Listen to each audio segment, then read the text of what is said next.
1.3 के fourth question के अंदर हमें एक फंक्शन गिवन है f of x equals to 4x plus 3 upon 6x minus 4। हमें ये फंक्शन गिवन है और लिखा हुआ है कि x इक्वल नहीं है 2/3 के। अब ऐसा क्यों लिखा हुआ है? क्योंकि अगर हम x की जगह 2/3 वैल्यू पुट करेंगे तो जो इसका डिनोमिनेटर है 6x माइनस 4, इसकी वैल्यू 0 आ जाएगी। कैसे? 6 इंटू 2/3 माइनस 4, तो 6 को हम 2/3 से मल्टीप्लाई करेंगे तो आंसर आएगा 4। कैसे? ये कैंसिल हो जाएगा 2 से, 2 इंटू 2 4, 4 माइनस 4 यानी कि 0। तो अगर हम x की जगह 2/3 वैल्यू पुट करते हैं तो जो इसका डिनोमिनेटर है वो 0 हो जाएगा। अब हमें पता है कि कोई भी फ्रैक्शन हो, उसका डिनोमिनेटर अगर 0 होता है तो इसका आंसर होता है नॉट डिफाइंड, मतलब कि ये डिफाइंड नहीं होता है, ये एक इनडिटर्मिनेट फॉर्म होती है।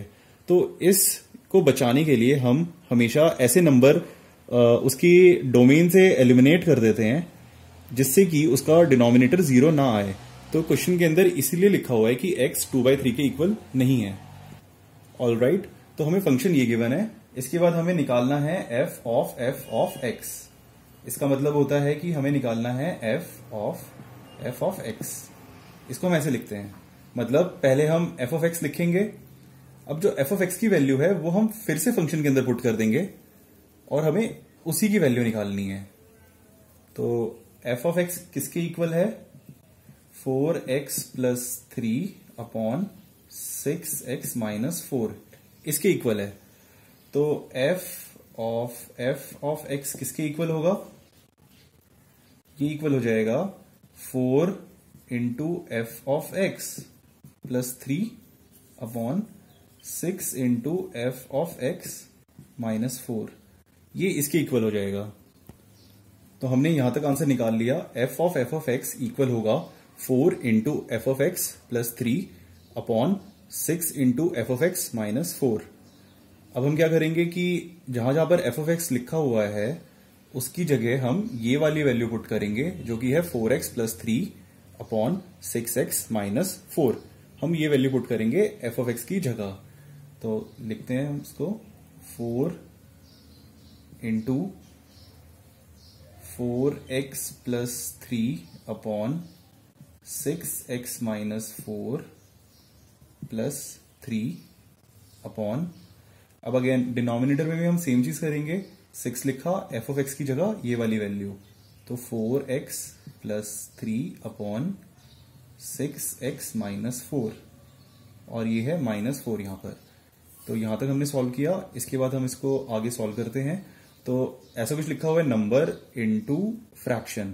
तो ऐसा लिखा होता है तो जो नंबर होगा वो हमेशा न्यूमरेटर से मल्टीप्लाई होता है। तो जो नेक्स्ट स्टेप होगा वो कुछ ऐसा होगा 4 into 4x plus 3 upon 6x minus 4 plus 3। ये सॉल्व करके ऐसा कुछ आ जाएगा। और डिनोमिनेटर में कुछ ऐसा आएगा 6 into 4x plus 3 upon 6x minus 4, और इधर आएगा माइनस 4। नेक्स्ट स्टेप में हम ये ब्रैकेट ओपन कर लेंगे तो आंसर आएगा 4 इंटू 4x यानी कि 16x प्लस 4 इंटू 3 यानी कि 12। हमने यहां पर क्या किया? 4 को इससे मल्टीप्लाई किया, फिर प्लस 4 को इससे मल्टीप्लाई किया, तो आंसर आ गया 4 इंटू 4x यानी कि 16x प्लस 4 इंटू 3 यानी कि 12। तो ऊपर आ गया न्यूमरेटर के अंदर 16x plus 12 upon 6x minus 4, और बाहर था प्लस 3।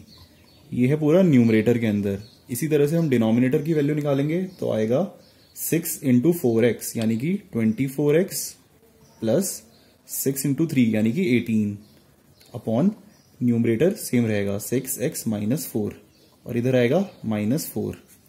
अब नेक्स्ट स्टेप पे हम क्या करेंगे कि इन दोनों का हम एलसीएम लेते हैं, डिनोमिनेटर का हम एलसीएम लेते हैं, उसके बाद हम इनका एक कॉमन डिनोमिनेटर बना देते हैं। तो जिस केस के अंदर डिनोमिनेटर कुछ भी नहीं होता है, जैसे यहाँ पे सिर्फ 3 है, तो हम डिनोमिनेटर मान लेते हैं 1। तो 1 का और 6x माइनस 4 का, इन दोनों का डिनोमिनेटर, इन दोनों का एलसीएम होगा 6x माइनस 4। तो नेक्स्ट स्टेप में आ जाएगा 16x प्लस 12 प्लस 3 इंटू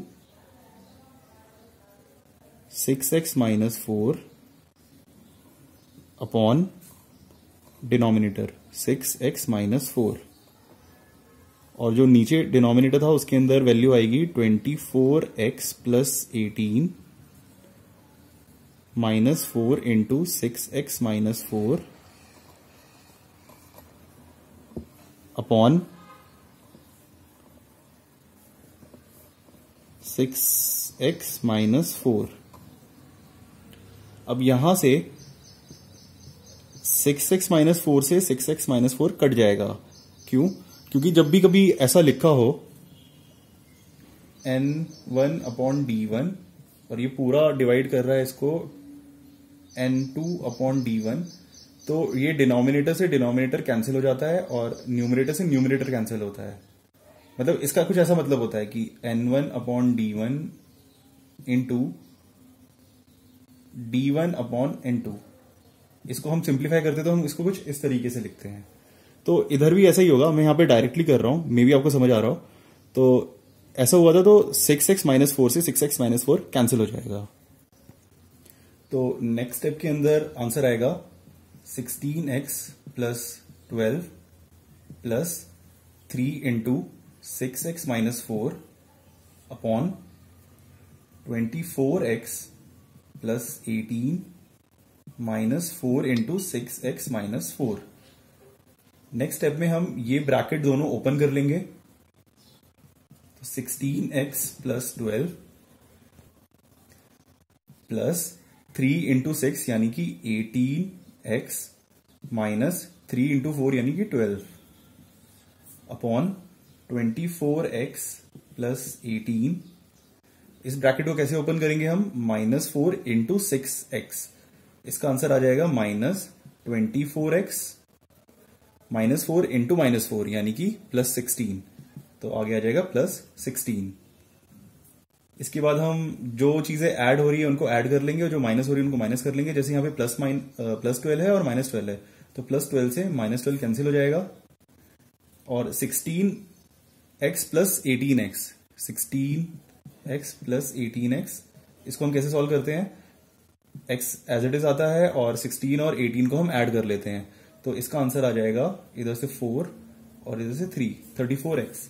तो न्यूमरेटर के अंदर आएगा 34x। इसी तरह से हम डिनोमिनेटर सॉल्व करेंगे।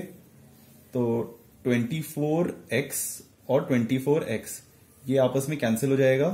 क्यों? इधर प्लस 24x था, इधर माइनस 24x था, तो प्लस से माइनस कैंसिल। 18 प्लस 16 जो कि होता है 34। तो अपने आंसर के अंदर आ गया 34x अपॉन 34।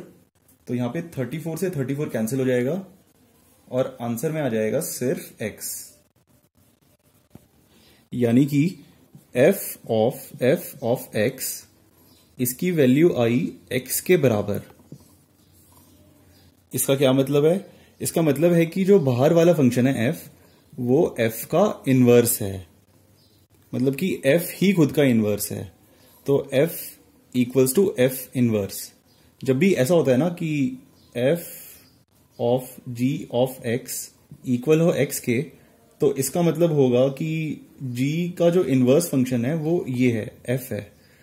तो इस क्वेश्चन के अंदर हमने प्रूव कर दिया कि जो f फंक्शन है वो f फंक्शन का ही इनवर्स है, यानी कि f is the inverse of f। इसके सेकंड पार्ट के अंदर हमको f इनवर्स निकालना था, तो हमें पता चला कि जो f फंक्शन है वो ही खुद का इनवर्स है। तो f इनवर्स की वैल्यू हो जाएगी f ऑफ x के इक्वल, यानी कि f inverse of x equal है f ऑफ x के। तो f inverse of x equal होगा 4x plus 3 upon 6x minus 4 के। इस तरह से हमने f ऑफ x की वैल्यू भी निकाल ली और f इनवर्स की वैल्यू निकाल ली, तो हमारा आंसर आ गया। अगर आपको ये वीडियो अच्छा लगा हो तो प्लीज इस वीडियो को लाइक करो और चैनल को सब्सक्राइब करो, इससे मुझे मोटिवेशन मिलता है और वीडियो बनाने का। Thank you.